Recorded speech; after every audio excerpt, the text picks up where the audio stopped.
Carl Jung spent decades studying people who led extraordinary lives and people trapped in cycles of suffering, and he stumbled upon something that changes everything.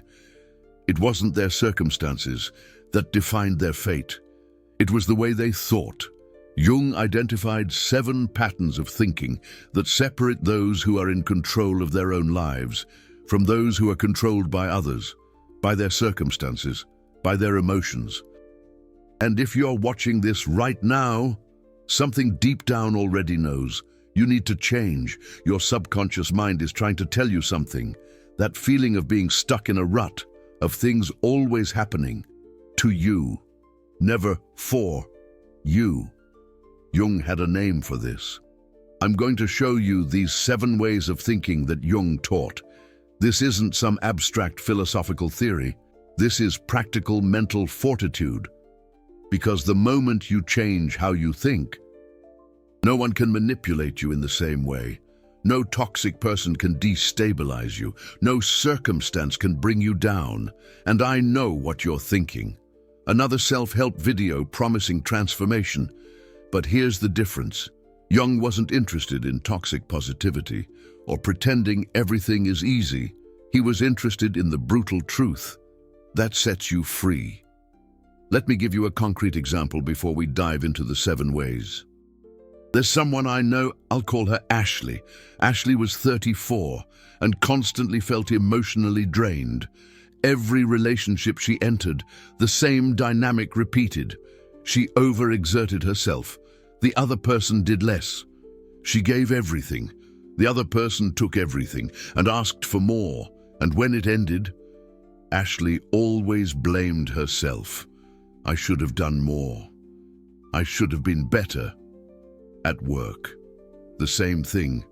She was the most dedicated on the team, but always passed over for promotions. Less qualified colleagues rose up. Ashley remained stagnant, and the explanation she gave herself was always the same. I'm not good enough. Until Ashley started depth psychology, and in the 3rd session, the therapist asked something that changed everything.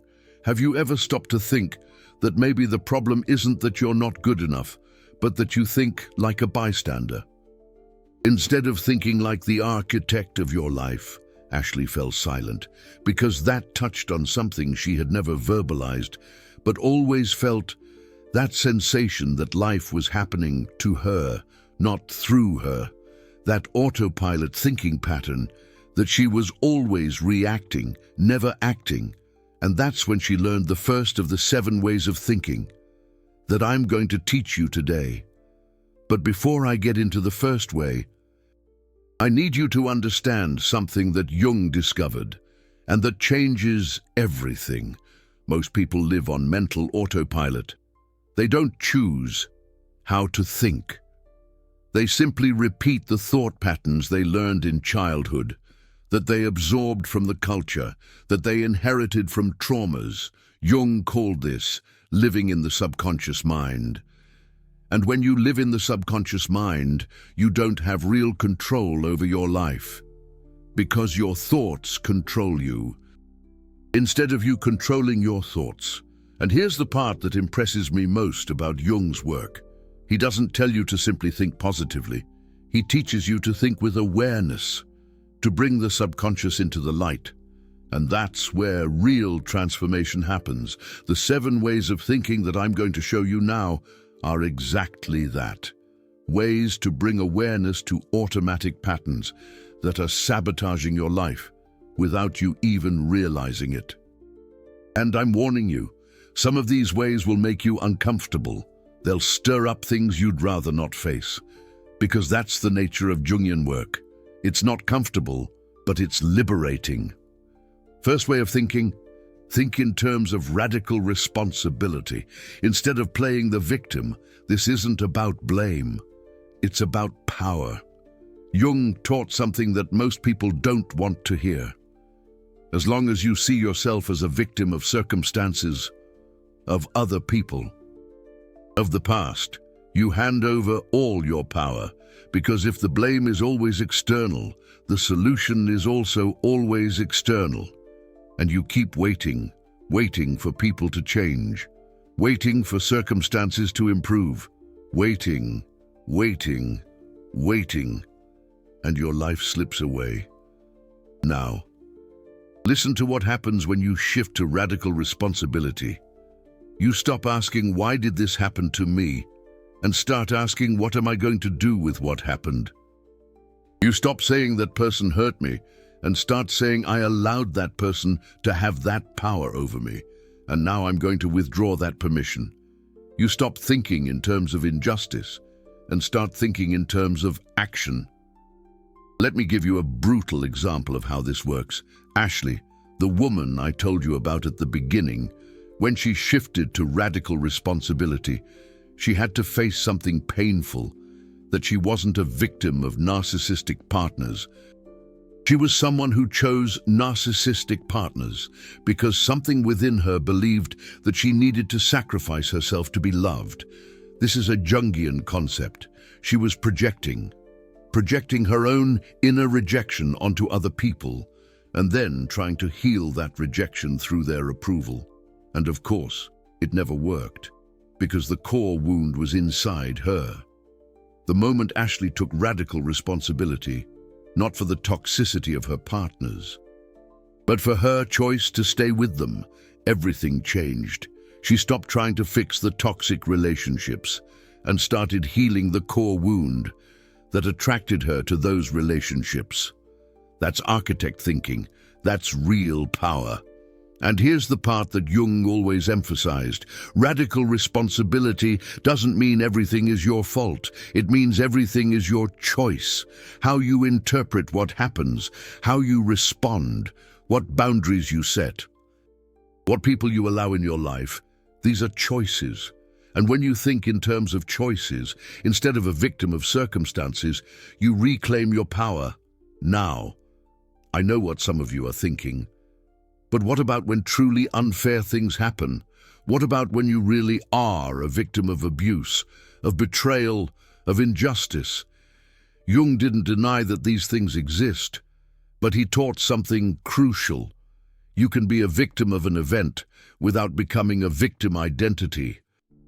The event happened to you, but it doesn't define who you are. And the moment you separate what happened from who you are, you reclaim the power to decide who you're going to become from this point forward. Second way of thinking, think by observing without judgment, instead of reacting emotionally. This here is pure mental fortitude. Jung taught that most people don't see reality.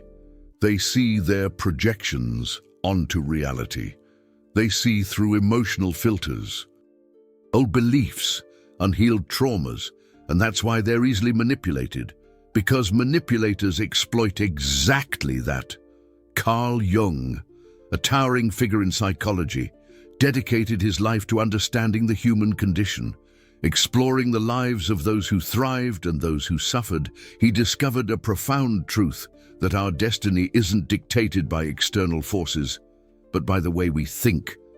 This series delves into Jung's 7 thought patterns, separating those who master their lives from those controlled by circumstances and emotions. If you're watching this, a part of you knows it's time for a change, a shift in perspective, a reawakening. Your subconscious mind is whispering, urging you to break free from that feeling of being stuck in a rut, of things happening to you, never for you. Jung had a name for this, and we're about to uncover it. They explore their automatic emotional reactions. Let me show you how this works in practice. There's someone at work who always makes ambiguous comments about you, compliments laced with poison. Wow, you're so dedicated. You practically have no personal life, right? You got that project? What a surprise. I thought they'd give it to someone more experienced. These comments get to you. They leave you confused, irritated, insecure, and you react emotionally. You try to defend yourself, explain yourself, prove your worth, and the more you react, the more power this person has over you. Now see what happens when you shift to non-judgmental observation. You hear the same comment, But instead of reacting immediately, you observe. You notice that you feel irritation rising. You notice the impulse to defend yourself, and you simply observe these impulses without acting on them. Jung called this creating a space between stimulus and response. And in that space lies all your freedom, all of it. When you observe without reacting, something interesting happens. You start to see patterns. You notice that this person always makes these comments when other people are around. You notice that they do this with multiple people, not just you. You start to see the behavior for what it really is, not a reflection of your worth, but a manifestation of this person's insecurity, an attempt to feel superior by diminishing others. Jung would explain this as shadow projection. The person projects onto you what they can't accept in themselves. And when you see this with clarity, without emotional reaction, you gain choice. You can choose not to participate in this game. You can choose to respond with polite indifference, or with humor, or simply not respond at all, because now you're operating from a place of consciousness, not automatic reaction. And that is power. Jung had a phrase about this. Until you make the subconscious mind conscious, it will direct your life, and you will call it fate. When you react emotionally without observing, your subconscious patterns are controlling you. When you observe without judging, you bring awareness, and with awareness comes choice. Third way of thinking, think about integrating your shadow instead of denying it. This is perhaps the most powerful way of all, and the one that's the scariest, because it requires you to look at parts of yourself that you'd rather not see. Jung discovered that everyone has what he called the shadow. These are all the aspects of yourself that you reject, that you suppress, that you deny exist. And the more you deny the shadow, the more power it has over you, because it doesn't disappear just because you pretend it's not there. It operates in your subconscious mind, sabotaging your relationships, sabotaging your choices, sabotaging your life. Let me give you concrete examples of how an unintegrated shadow ruins lives. There's a person who prides themselves on always being calm, always understanding, always patient. They completely deny that they have anger. Anger is bad. Anger is ugly. I'm not like that, so they repress all the anger they feel. And what happens? The unintegrated anger leaks out in destructive ways. They sabotage passively, aggressively. They get sick with psychosomatic illnesses. They explode at inappropriate times in disproportionate ways, because the unintegrated shadow always finds a way to express itself, and always in a destructive way. Or there's the person who sees themselves as totally altruistic, always helping others, always sacrificing themselves. They completely deny that they have selfish needs. Selfishness is bad. I'm not like that. So they repress all their genuine needs. And what happens?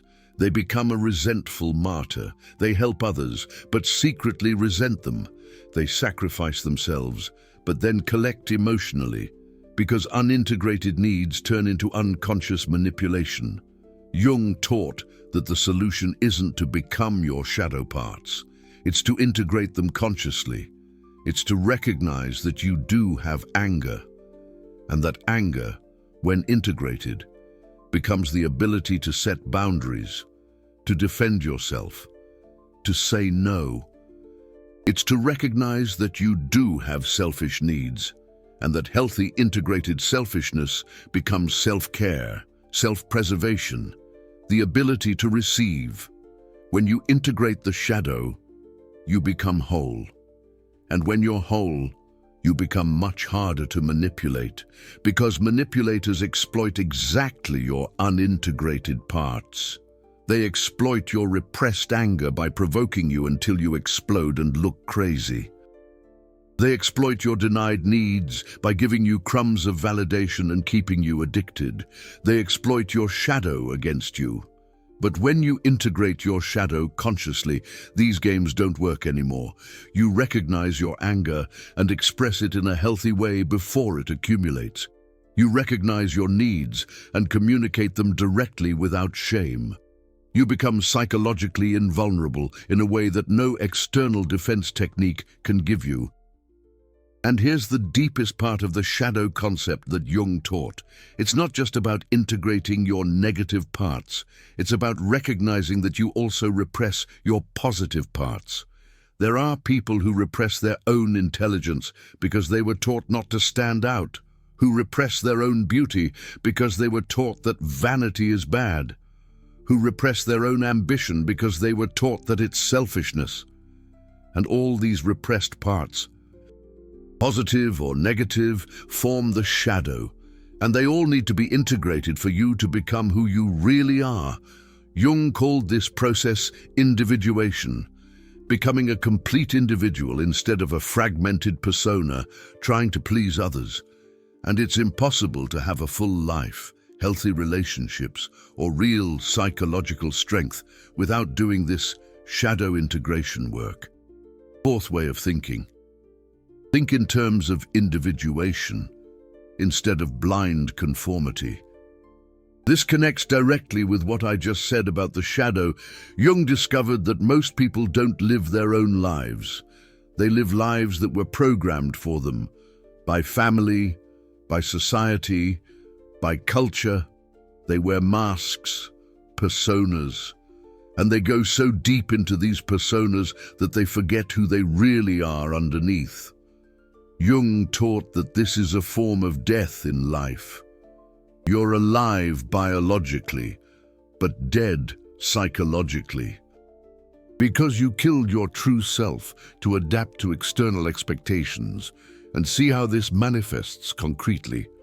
There's someone who chose a career because it was what their parents wanted, who married someone because it was what society expected, who lives an entire life trying to appear successful in the eyes of others, while inside they're empty. This person is living a life of conformity, not individuation. And here's the brutal danger of conformity that Jung warned about. Carl Jung, a towering figure in psychology, dedicated his life to understanding the human condition, exploring the lives of those who thrived and those who suffered. He discovered a profound truth, that our destiny isn't dictated by external forces, but by the way we think. This series delves into Jung's 7 thought patterns, separating those who master their lives from those controlled by circumstances and emotions. If you're watching this, a part of you knows it's time for a change, a shift in perspective, a reawakening. Your subconscious is whispering, urging you to break free from that feeling of being stuck in a rut, of things happening to you, never for you. Jung had a name for this, and we're about to uncover it. When you live to please others, to fit in, to be accepted, you become extremely vulnerable to manipulation, because manipulators know exactly which buttons to push. They know you crave approval. They know you fear rejection. They know you'll betray yourself to keep the peace, and they exploit that without mercy. But when you shift to individuation thinking, everything reverses. Individuation means becoming who you truly are, not who you were programmed to be. It means questioning everything you've been taught and consciously deciding what you actually believe. It means having the courage to disappoint people. If it means being true to yourself, and that, Jung said, is the hardest and most important work of a lifetime. Ashley, that woman from the beginning, went through this. She was always the perfect daughter, studied the major her parents wanted, worked at the kind of company that impressed the family, dressed conservatively to avoid causing a scene. But inside, she was dying, until she began the process of individuation. And the first authentic choices she made were terrifying. She quit her corporate job to open an art studio, cut her hair short the way she'd always wanted but never dared, ended a relationship that was approved by everyone but suffocated her. And you know what happened? People were shocked. Some family members were offended.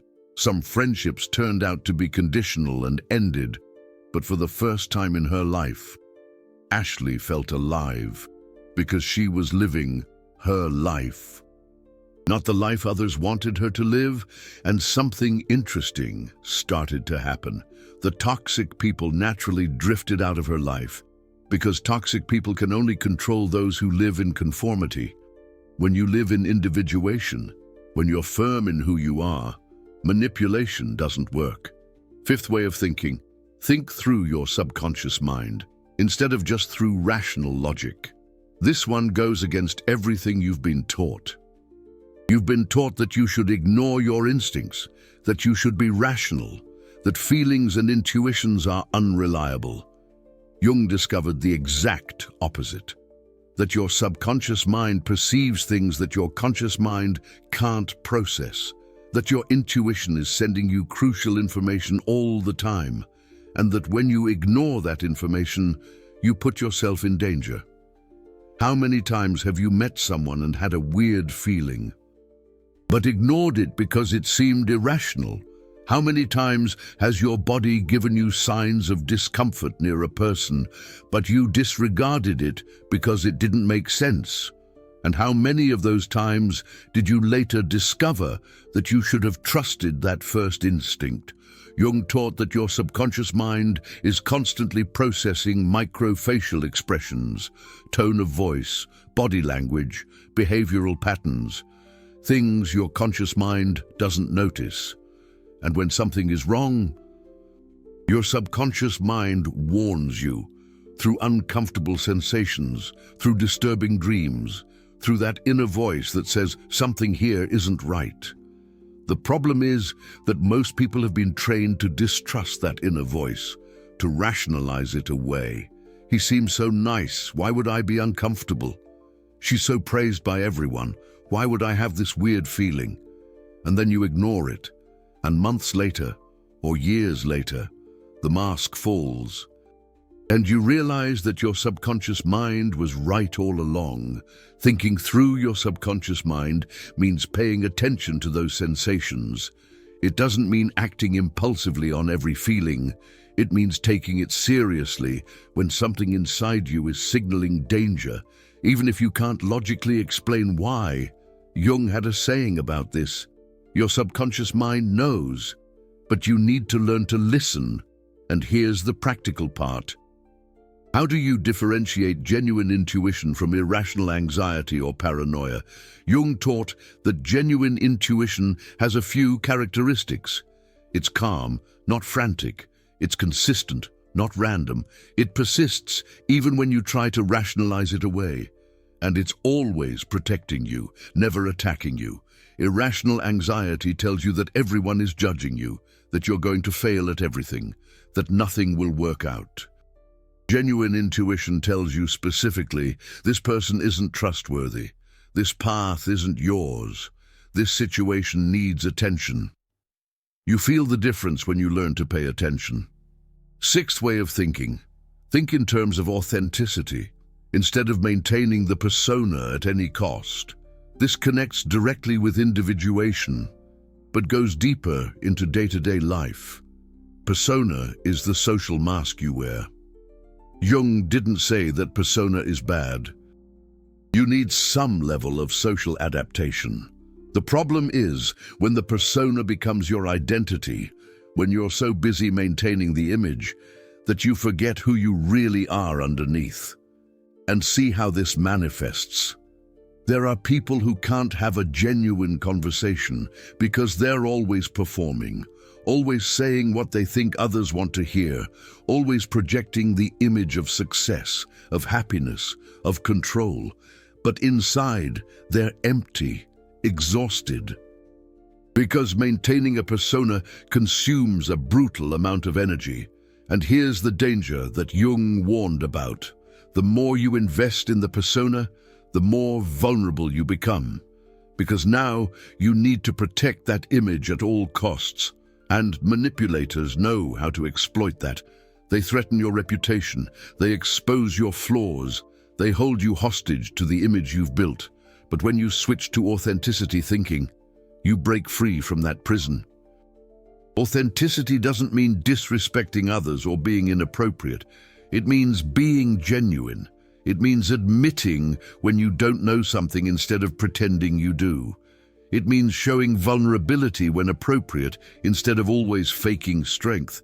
It means expressing disagreement when necessary instead of always agreeing to please. And when you're authentic, something interesting happens.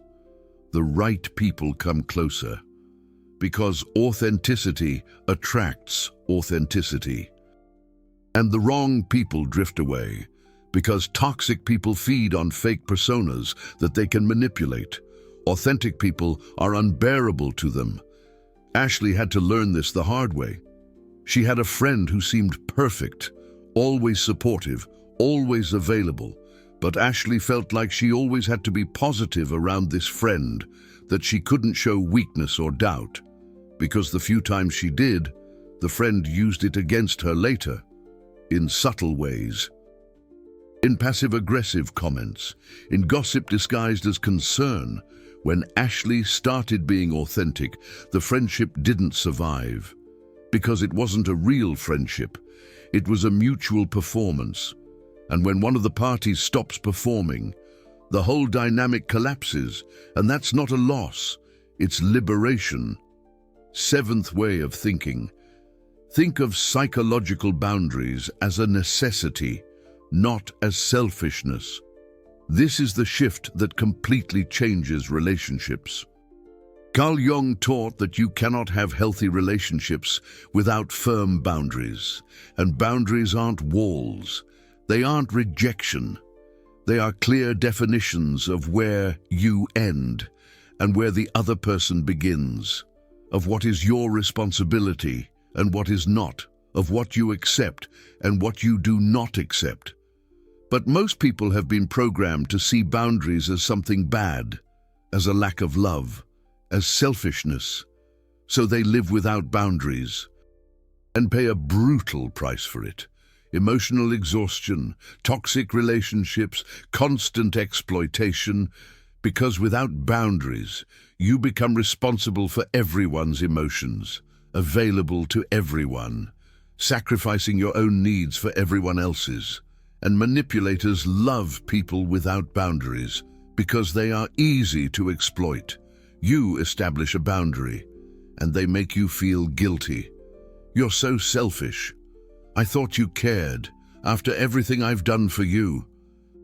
And if you don't think of boundaries as a psychological need, you cave, you backtrack, you sacrifice yourself again, and the cycle continues.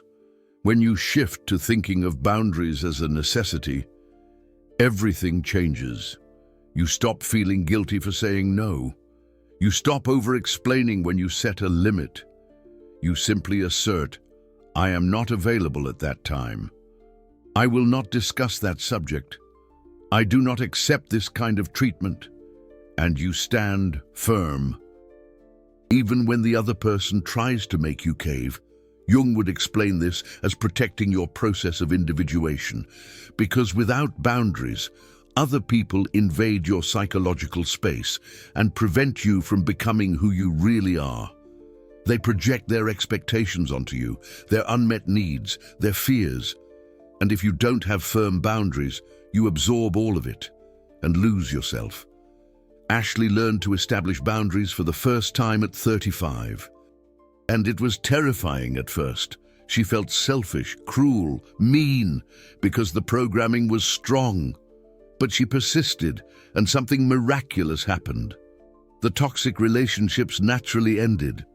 Because toxic people don't respect boundaries. They go away when you set firm limits, and that's not a loss, it's automatic protection. And the healthy relationships improved, because healthy people respect boundaries. They even appreciate boundaries.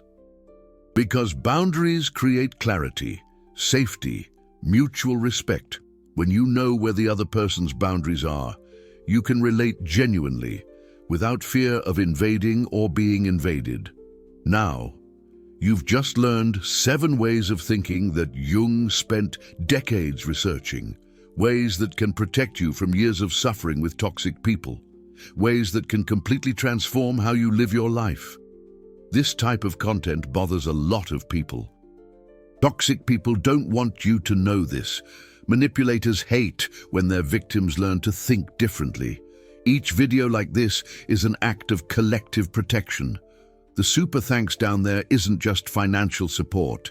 It's you saying, "This information is worth its weight in gold. Keep revealing what others hide. Keep teaching what most don't want people to learn. Keep empowering every contribution, no matter the amount. Funds more content that liberates instead of manipulates. You are no longer a victim of unconscious patterns. You are someone who chooses how to think. And that changes everything. Let me summarize the 7 ways in a way that you can use as a mental checklist. First, are you thinking in terms of radical responsibility or playing the victim? Second, are you observing without judgment or reacting automatically? Third, are you integrating your shadow or denying parts of yourself? Fourth, are you living in individuation or in blind conformity? Fifth, are you listening to your subconscious mind or ignoring your intuition? Sixth, are you being authentic or maintaining a false persona? Seventh, are you establishing healthy boundaries or letting others invade your psychological space? These 7 questions are practical protection. Use them when you're in doubt about a situation, when you feel like something is wrong, but can't identify when you're considering an important decision, when you're dealing with someone who makes you uncomfortable. These ways of thinking are like a system of psychological defense that Jung gave you. And here's what will happen when you start applying this.